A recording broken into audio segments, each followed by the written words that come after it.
Good morning, guys. Happy Wednesday. Um, it's another day. I am looking rough. The exhaustion is starting to show a little bit. But we're going to keep moving. Today is day 23 of our Daily Steps for Godchicks by Holly Wagner. And we're just moving along. I'm loving it.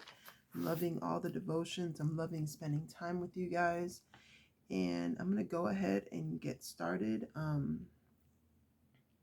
So it's day 23. And if you don't know, you get a scripture, you get the devotion, you get a daily step, and then there's a Bible reading plan that she includes in the book as well. And I include all that information in the description box for you so that you can follow along. If you don't want to purchase the book, I just give you all the information so that you can follow along with me. And if you're new, welcome. Thank you so much for stopping by. If you are returning, thank you. And I appreciate each and every one of you, or please know that I appreciate each and every one of you. There are a few of you that are here, and I see your comments every day, and I appreciate you so very much. Sometimes it takes me a while to respond to those comments, but please know that when I hit that heart, I've seen it, I've read it, I've prayed for you, and sometimes it just takes me a while to respond. So, it's easy for me to just kind of see when the notification comes up, hit the heart, and, at least I want you to know that I did see it. So I do appreciate you guys so much. So I'm going to go ahead and get started. The scripture for today is Psalm 45:9, and it's from the Amplified Bible. Excuse me. King's daughters are among your honorable women. Now, I'm going to go ahead. That's the scripture, and I'm going to go ahead and get the devotion done. I love a good chick flick, mainly because most of them end with a version of happily ever after. And actually, I see nothing wrong with that. I thoroughly got into watching Ever After and a Cinderella story with my daughter. I love that at some point in the movie, both girls had crowns on their heads. Those were fairy tales, or at least modern versions of one. You, my friend, are a princess, and this has nothing to do with fairy tales. The reality is that you are a thriving, preciously fashioned, loved beyond measure daughter of the king. The prophet Ezekiel painted an awesome picture of how loved and valued you are.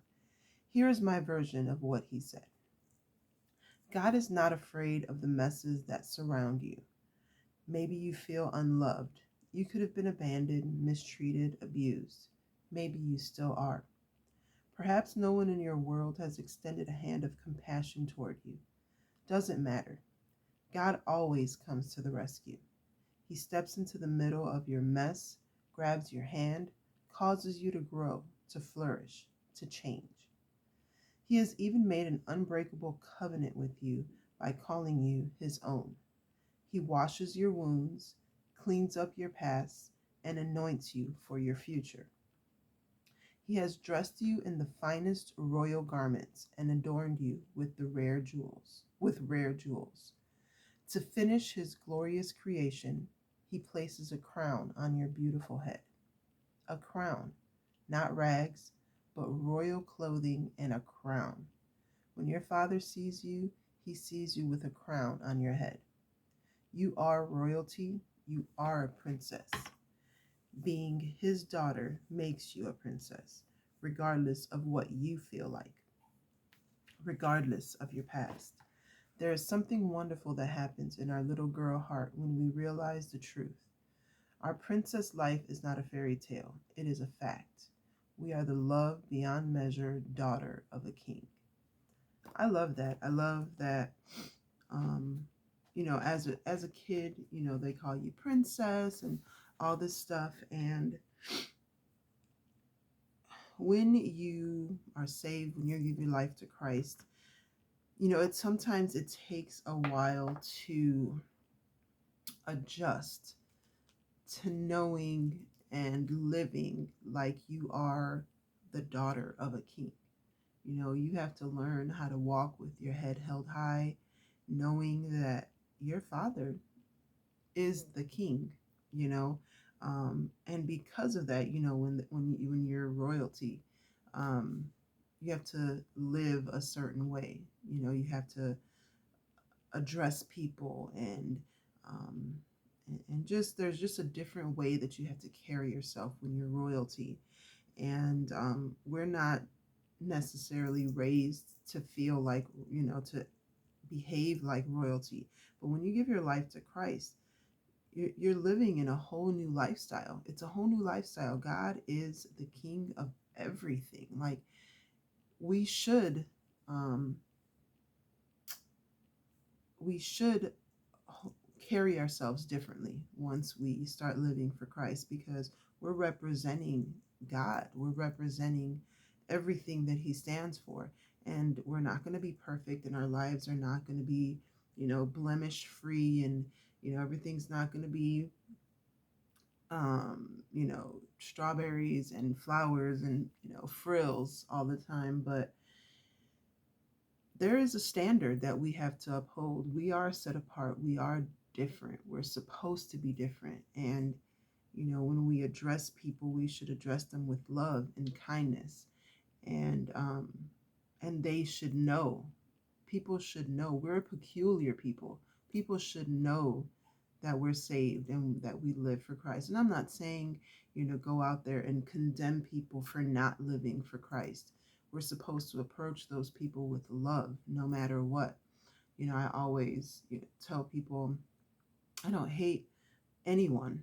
I don't, there's certain things about people that I don't like, but that's exactly what you're supposed to do. You don't have to love, the sin that a person is committing or whatever, but you're supposed to love the person regardless of what they're doing, you know. And I think we forget that sometimes. So just know that as the daughter of a king, you have to walk in a certain manner and carry yourself differently. So that's just something to think about. So the daily step for today, and if you don't know, I use the daily step as a journal prompt. Um, it says, okay, this might seem weird, but do it anyway. Find a crown, any crown, Burger King, plastic costume, or a full-on rhinestone, and put it on your head. Just for a few moments, get a look at how God truly sees you. Don't forget to take it off before you go to work. And actually, it's funny, we're preparing for my daughter's birthday, and it is a Princess and the Frog themed, kind of like more adult version of it, not like the cartoony version of it. Some of it is, some of it's not. Very forest and all that. So she has a crown, so I'm going to have to do that because I don't own a crown of my own. So yeah. And today is my son's birthday. He is 4. So got a lot going on. So then we have the Bible reading, and today's the 13th. The scripture is Jeremiah 47 through 49, and the devotion is Psalm 16. So again, all that information will be in the description box for you to follow along. If you would like to purchase the book, I have an Amazon link down below, and it is in my storefront, so you can check that out and get it through there. That is it for today, guys. This weekend is kind of a crazy weekend, so I'm really praying and hoping I may pre-record Saturday's devotion, just because Saturday is my daughter's birthday, and I know that I'm going to have to hit the ground running, so I don't know that I'll be able to record my devotion that day, so I'm probably going to pre-record it. But yeah, that is it. If you haven't already, like I said, hit that like button, hit the subscribe button, hit the notification bell so you're notified every day when I upload the new devotional. And it's Amazon Prime days. I have all my favorite craft supplies and all that stuff in my Amazon storefront link, so be sure to check it out because a few of the things are included in the Prime days. So just throwing that out there. That is it for today, guys. Until next time, be blessed and be the reason someone smiles. Bye.